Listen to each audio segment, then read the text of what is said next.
దేవుని ప్రశస్త నామమునకు మహిమ కలుగును గాక.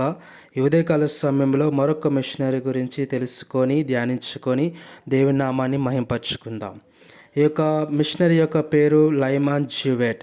ఈయన మార్చి 9, 1813న మైనేలోని వాటర్ ఫోర్ట్లో జన్మించిన జ్యూవెట్ న్యూటన్ థియాలజికల్ ఇన్స్టిట్యూషన్ నుండి డాక్టర్ ఆఫ్ డివినిటీని పొందే ముందు వర్సెస్టర్ అకాడమీ మరియు బ్రౌన్ విశ్వవిద్యాలయంలో ఆయన చదువుకున్నాడు.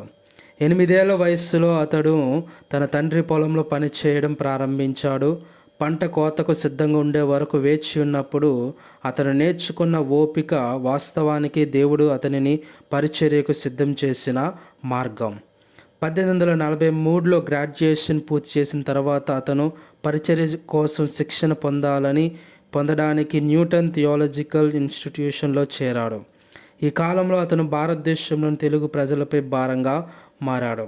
1849లో జ్యూవెట్ నెల్లూరుకు చేరుకొని తెలుగు అమెరికన్ బాప్టిస్ట్ మిషన్ స్థాపకుడు డాక్టర్ శామ్యూల్ డేతో చేరాడు.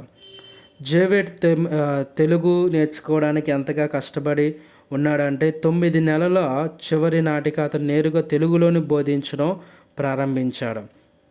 ఆయన తన పోనీపై నెల్లూరు చుట్టుపక్కల గ్రామాల నుండి ఒంగోలు వరకు ప్రయాణించి సువార్తను ప్రకటించేవారు.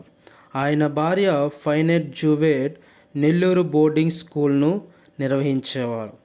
ఆయన నిజాయితీగా ప్రయత్నించినప్పటికీ 3 సంవత్సరాల పరిచర్య తర్వాత కేవలం 2 విశ్వాసులు మాత్రమే ఉన్నారు.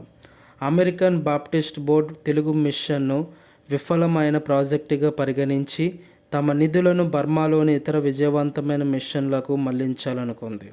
కానీ బోర్డు నిధులు నిలిపివేయాలని నిర్ణయించుకున్న, అవసరమైతే అక్కడే మరణించిన తాను సంతోషంగా తెలుగువారి మధ్య పనిచేస్తానని జ్యూవెట్ అన్నారు.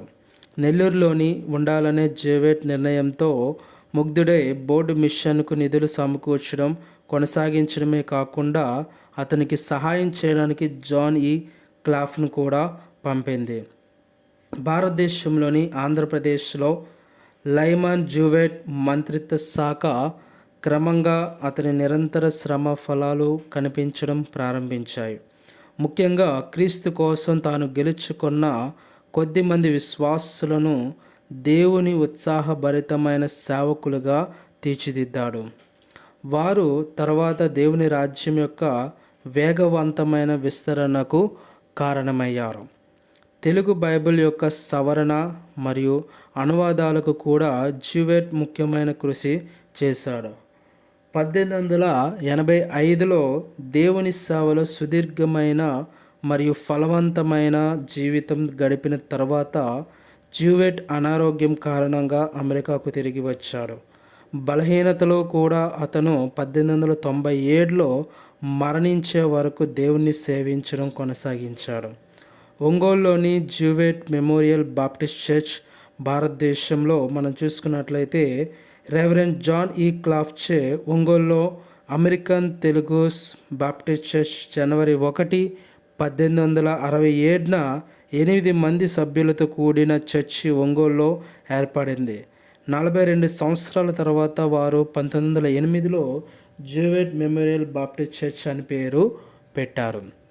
ఈ విధంగా ఆయన ఆరోగ్యం సహకరించలేనప్పటికీ ఆయన చేయవలసిన పరిచర్యను మన భారతదేశంలో ఆయన మనస్ఫూర్తిగా ఓపికతో మన భారతదేశంలో ముఖ్యంగా ఆంధ్రప్రదేశ్ రాష్ట్రంలో ఆయన పరిచర్య చేయడం జరిగింది. ఆమెన్.